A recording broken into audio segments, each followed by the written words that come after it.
안녕하세요. 책 읽고 요약해주는 김요약입니다. 오늘은 소설 베스트셀러 트러스트를 요약해 보겠습니다. 트러스트는 사전적 의미로는 신뢰인데 금융산업에서는 자산을 믿고 맡기는 것을 신탁, 즉 트러스트라고 부른다. 다른 회사로부터 의결권을 위탁받은 회사는 그 회사를 독점적으로 지배할 수 있게 된다. 1900년대 석유왕 록펠러가 소유했던 스탠다드 오일 트러스트가 유명하다. 소설 제목 트러스트는 금융자본을 바탕으로 여러 기업을 거느린 주인공의 투자회사 혹은 각자의 이야기가 진실이라고 믿는 확신을 의미한다. 소설 트러스트는 주인공 앤드루와 밀드레드 부부의 일생을 두고 소설가의 관점, 남편의 관점, 대필 작가의 관점, 부인의 관점에서 써진 글 4편으로 구성되어 있다. 한 가지 사실을 두고 각자가 다른 관점으로 이야기를 진행하게 된다. 소설 속의 소설인 채권의 주인공은 벤자민과 헬렌 부부이다. 벤자민 가문은 코펜하겐에서 미국으로 이민해 왔다. 아버지는 담배 사업으로 부를 축적했지만 벤자민은 금융투자에 소질이 있었다. 아버지가 돌아가시자 선물과 옵션 등 투기적인 수단으로 고위험 거래를 하기 시작했다. 벤자민은 돈의 뒤틀림에 매료됐다. 돈을 뒤틀면 돈이 자기 꼬리를 억지로 먹도록 만들 수 있었다. 그러면 돈이 돈을 낳았다. 브레버트 가문은 명성은 있지만 재산은 없었다.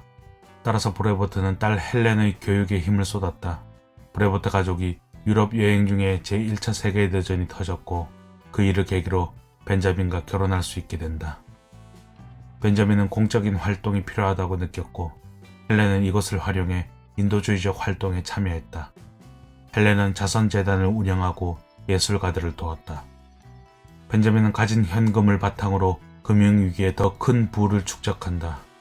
사람들은 벤자민이 금융위기에 책임이 있다고 생각했고 벤자민과 헬렌을 피하기 시작한다. 혼자 있는 시간이 많아질수록 헬렌은 자신만의 세계에 갇힌다. 점점 자신을 주체할 수 없게 되었고 급기야는 자해를 하기 시작한다. 벤자민은 헬렌을 위해 유럽으로 요양을 떠난다. 하지만 벤자민은 유럽에서도 사업 생각을 떨치지 못한다. 헬렌은 여러가지 시도에도 불구하고 목숨을 잃는다. 베벨 가문은 대대로 금융업자였다. 어제의 벼락부자가 오늘의 신사가 되는 세상이지만 금융업자는 언제나 그 뒤에 서 있었다. 할아버지와 아버지는 사업적 통찰력을 바탕으로 부를 축적했다. 나는 숫자에 타고난 적성을 가지고 있었고 어머니는 그것을 키워주셨다. 사업가는 르네상스적 인간이어야 하므로 나는 모든 영역의 지식을 얻고자 노력했다. 세계대전으로 유럽에서 돌아온 여인 밀드레드를 만천에서 만났다. 그녀는 예술과 문학, 음악에 관심이 많았다. 우리는 부부가 되었고 밀드레드는 예술가들에 대한 지원을 시작했다. 우리 가문은 개인의 이익이 결과적으로 공동의 선이 될 수 있다고 믿었다.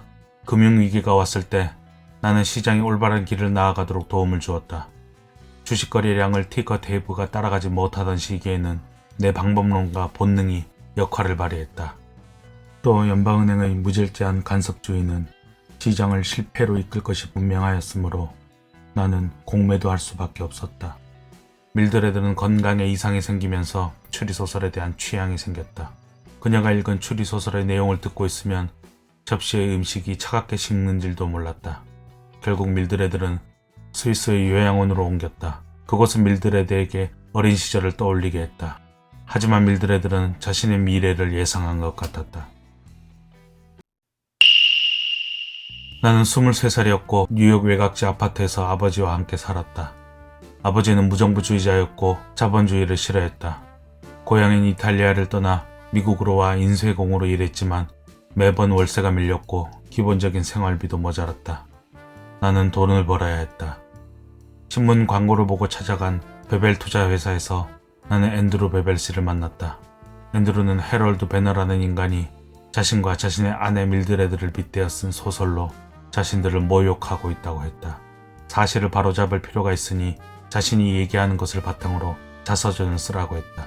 자신의 가문의 성취와 자신의 업적에 대해서 많은 사람들이 알 수 있게끔 써야 한다고 했다. 아내인 밀드레드에 대해서는 세세한 내용은 쓸 필요가 없고 예술을 사랑했다고만 전해지면 된다고 했다. 앤드루는 자신이 말한 내용인데도 마음에 들지 않는다고 내가 쓴 글을 계속해서 퇴짜를 놓았다. 결국 나는 앤드루가 마음에 들만한 가상의 앤드루를 만들었고 거기엔 다른 위인전에 나오는 내용을 참고한 온갖 그럴싸한 얘기들을 넣었다. 그의 안에 밀드레드의 인생도 적당히 만들어냈다. 자서전에는 내가 겪은 일도 앤드루가 겪은 일처럼 썼는데 내가 추리소설 이야기를 아버지한테 해주던 내용도 있었다. 그 내용을 읽은 앤드루는 진짜 자신이 겪은 것처럼 추리소설 이야기를 내 앞에서 하기도 했다. 하지만 자서전은 앤드루 베벨이 갑자기 심장마비로 죽으면서 출판되지 못했다. 내가 70살이 되었을 때 앤드루와 밀드레드 부부의 개인 서류가 일반인에게 공개됐다는 것을 알게 됐다. 나는 밀드레드에 대해 좀 더 알아야 한다는 의무감이 들었다. 이제는 박물관이 된 앤드루의 저택에서 밀드레드의 일기를 발견했다. 어렸을 때 기억이 떠오른다. 어머니는 사람들을 모아놓고 나에게 카드 기억력 묘기를 선보이도록 했다. 여러 사람이 갑자기 내는 복잡한 수학 문제를 순식간에 풀어내기도 했다. 편두통이 심해진다. 아파서 침대에서 나오지도 못했다. 나는 앤드루가 준 소액의 기부금으로 앤드루보다 더 나은 수익을 올렸다. 앤드루는 내 방법을 따라했지만 나만큼 수익을 내지는 못했다. 나는 규모에 맞는 새로운 방법을 앤드루에게 알려주었고 앤드루는 크게 성공했다. 그 이후 그는 나에게 투자의 규칙을 알려주고 나는 규칙을 넘어서 생각을 넓히는 방법을 알려주었다. 처음으로 우리는 진정한 동반자가 되었고 행복했다. 하지만 큰 성공 이후 사람들로부터 칭송받게 되자 앤드루는 내 지시를 듣기 싫어했다. 나는 점점 그림자 속으로 밀려났다. 우리는 많은 돈을 벌어들일수록 사이가 멀어졌고 앙심을 품게 됐다.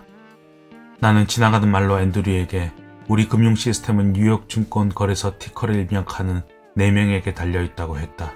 만약 누군가가 그중 한 사람에게라도 뇌물을 줘서 정보를 미리 알 수 있게 된다면 시장을 장악할 거라고 했다. 몇 주 뒤 앤드류는 바로 그런 일을 했다. 나는 그를 범죄자라고 불렀다. 앤드류는 내가 자신의 성공을 견딜 수 없는 거라고 했다. 우리는 그 후 2년 동안 서로에게 거의 말도 하지 않았다. 나는 암을 진단받았다. 살 날이 손에 꼽힐 만큼밖에 남지 않았다. 주스 맛이 느껴지지 않는다. 고통스럽다. 연달아 실패하는 치료에 진이 다 빠진다. 일어나 보니 왼쪽 발목에 깁스가 채워져 있다. 모르핀을 마친 나를 움직이다가 부러뜨린 모양이다. 기억도 통증도 없다. 지금부터는 그 무엇도 기억되지 않으리라는 것을 아는 데서 오는 무시무시한 자유. 나는 긴 잠에 빠진다. 여기까지 소설 베스트셀러 트러스트 줄거리를 요약해 보았습니다. 공감하는 부분이 있었다면 구독, 좋아요 부탁드립니다. 저는 다른 좋은 책으로 찾아오겠습니다. 김요약이었습니다.